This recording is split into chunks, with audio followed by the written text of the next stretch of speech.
Reverendíssimo Padre Nilci, presidente desta celebração eucarística, amado povo de Deus presente nesta Igreja Matriz e internautas que nos acompanham pela Rede Santa Rita e Rádio Ativa. Chegando à sexta-feira da quarta semana da Quaresma, nós temos uma liturgia interessante hoje, né? Um link perfeito entre a leitura que nós acabamos de ouvir do livro da Sabedoria com este Evangelho de João. A leitura da Sabedoria fala de um filho que é justo e que os maus querem testá-lo. Testá-lo por dois motivos. Primeiro, para ver se realmente o pai vem socorrê-lo, como ele falava. E segundo, para ver se realmente ele é justo. E aqui eu costumo dizer que somos chamados a olhar para a reação do filho. Em primeiro lugar, de onde é que vem a palavra ímpio? A palavra ímpio, ela é uma palavra antônima da palavra pio. E o que significa pio? O que significa uma pessoa pia? Um homem pio significa um homem justo. Quando eu falo pio, significa de piedade. Um homem pio, uma mulher pia, significa um homem justo, uma mulher justa, um homem santo, uma mulher santa, que procura viver a verdade da palavra de Deus. E aqui então é onde que o ímpio, que é aquele que é o não pio, ímpio, ele vai querer testar, primeiro para desmoralizar realmente. Ele não vai aguentar, isso aí é fachada. Eu não sei se vocês já perceberam esse tipo de conversa em algumas rodinhas por onde a gente passa, a gente escuta isso. Às vezes, quando se começa a elogiar uma pessoa, né, seja, por exemplo, às vezes um padre, seja uma freira, seja um pai de família, seja uma mãe, porque às vezes lá tem suas qualidades que a gente conhece, e a gente começa, às vezes aparece alguém que diz assim, isso que você não conhece minha missa. Quer dizer, aquela pessoa está desdenhando de que alguém seja capaz de ser justo. E esse discurso hoje é muito atual. Porque quando nós, e principalmente nós cristãos, que somos chamados à santidade, é para isso que nós estamos aqui, para sermos santos. Não que a gente seja santo já, mas a gente tem que brigar, a gente tem que lutar, a gente tem que fazer valer para que a gente busque, porque senão não terá valido a pena viver se não for para ser santo. Todo esse sofrimento que a gente passa nessa vida terrena, toda a nossa luta, então, ou seja, tem que ser para ser santo. Só que as pessoas duvidam que isso seja possível. Ah, impossível, duvido. Imagina! Então, tudo aquilo que o santo ou o justo faz é desdenhado pelo ímpio. E principalmente nesta questão da desmoralização, quando ele tenta medir o pio, medir aquela pessoa que é justa, pela sua régua de injustiça, pela sua régua de impiedade. Ou seja, eu não consigo fazer, então ele também não faz, porque ele é homem que nem eu, ele é mulher que nem eu, então ele não consegue fazer. Se eu não consigo, ele também não consegue. Se eu não resisto ao pecado, ele também não resiste. E aí, então, a gente começa a colocar todo mundo na mesma cuia. Então, se eu sou corrupto, todo mundo é corrupto. Se eu sou infiel à minha esposa, todo homem é infiel à sua esposa. Se você é infiel ao seu marido, toda mulher é infiel ao marido. Então, a gente começa a medir que ninguém é justo, que ninguém pode ser santo, que ninguém faz as coisas certas. Então, essa leitura diz isto. Em primeiro lugar, também, quando se fala que o pai socorre, fala, vamos ver se vem socorrê-lo. Nós sabemos o socorro que Deus nos oferece. Deus não prometeu para nós tirar a nossa cruz, mas ele diz justamente o contrário. Quem quiser me seguir, tome a sua cruz e siga-me. E para aqueles que vão, principalmente nesse tempo de Quaresma, se adiantar e dizer, lá vem a pregação do sofrimento e da dor. Eu digo, nós estamos falando para cristãos católicos. Se você não é cristão católico, você não está obrigado a obedecer e a observar a palavra de Deus e os mandamentos da igreja.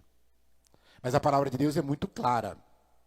Quando Jesus disse, tome a sua cruz e siga-me, ele está dizendo claro, nós não vamos abandonar a nossa vida, o nosso sofrimento, as nossas dores, as nossas doenças. A gente vai caminhar com elas.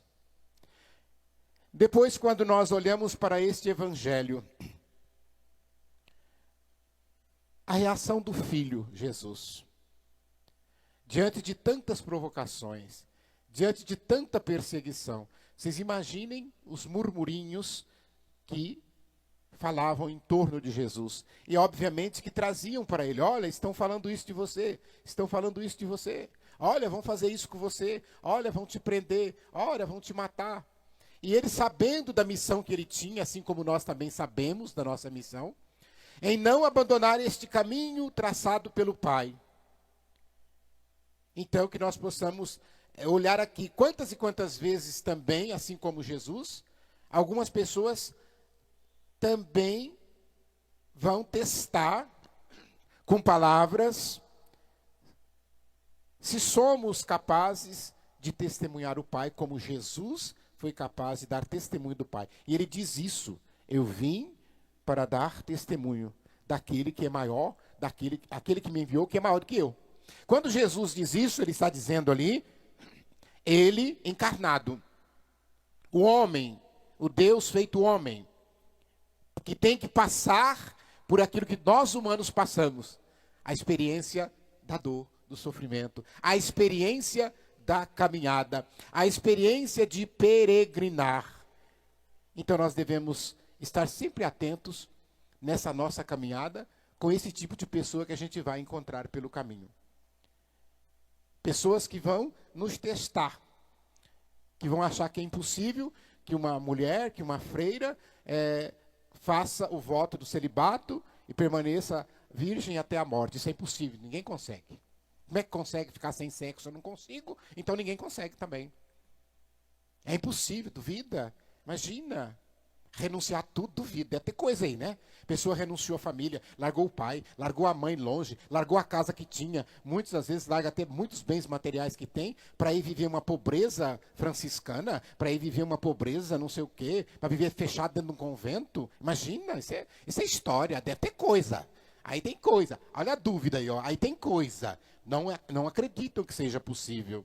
E essa coisa estava lá com os judeus, porque eles não acreditavam que Jesus era Cristo, que Jesus era o Cristo, que Jesus era o Filho de Deus. Porque eles esperavam que o Messias viesse de outro lugar.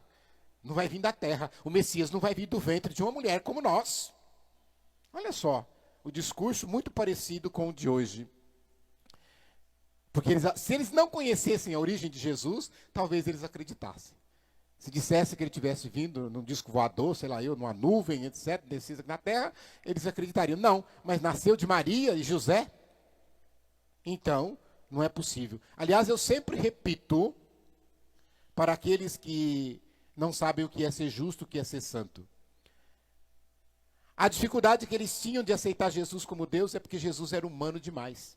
Jesus assumiu tanto a nossa humanidade, que eles olhavam para ele e não viam, e não enxergavam Deus nele. É tão homem, ele é tão humano, ele não pode ser Deus. Era essa uma das dificuldades que eles tinham. E Jesus então está dizendo a palavra ameaçado de morte. Ele anda livremente, ele passa pelo meio deles, ele não tem medo, ele passa pregando. Atualmente muitas pessoas dizem que são filhos de Deus, porque foram batizadas, porque frequentam a igreja, mas o seu testemunho falta esta coragem, falta esta ousadia de dizer isso aqui, não. Isso eu não faço, isso eu não apoio, isso eu não aprovo. Ah, mas se eu falar, vai ofender não sei quem, vai ofender não sei quem, e aí a gente ofende a Deus, a gente ofende a nós mesmos, a gente se prejudica, mas não assume esta verdade. Em relação também a essa perseguição de Jesus, uma coisa também interessante, porque eles não fizeram nada com ele. Tinha um outro detalhe, aqui cobravam das autoridades. Vocês não querem matar, vocês não querem prender, mas ele está aí, olha lá, está pregando, vai lá e prende. Vai lá e faz. Aí eu me lembro de uma passagem interessante, né?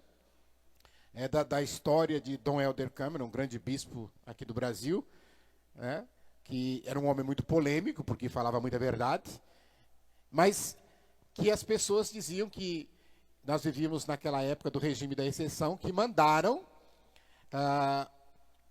alguns militares até a sede episcopal, ele era arcebispo de Olinda e Recife, para conversar com ele e colocar à disposição dele seguranças para que pudessem proteger a vida dele. Aí o pessoal, mas como? Vocês estão querendo matá-lo, agora vocês estão oferecendo segurança para ele? Mas sabem por quê? Porque o medo era que, se esse homem for morto e falar que foi nós que matamos, nós estamos perdidos. Então, com Jesus, eu estou contando essa história para a gente poder entender um pouquinho. As próprias autoridades da época, teve um momento que disse assim, esse homem não pode morrer, porque se ele morrer, a população pode se revoltar contra nós. Os seguidores dele podem revoltar, achando que fomos nós que matamos. E é por isso que depois nós vamos ver agora, na Semana Santa, todo o imbróglio de um empurrando para o outro, né? Vocês vão ver lá, o Sinédrio empurra para Pilatos, Pilatos empurra para Herodes, Herodes devolve para Pilatos, Pilatos não sei o quê, tenta salvar com Barrabás, aquela história toda. Por quê? Porque eles estavam preocupados. Mas Jesus estava tranquilo, porque ele sabia da sua missão.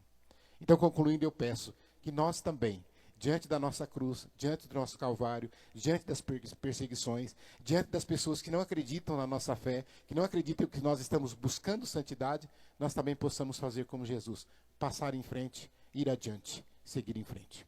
Louvado seja nosso Senhor Jesus Cristo. Para sempre seja louvado.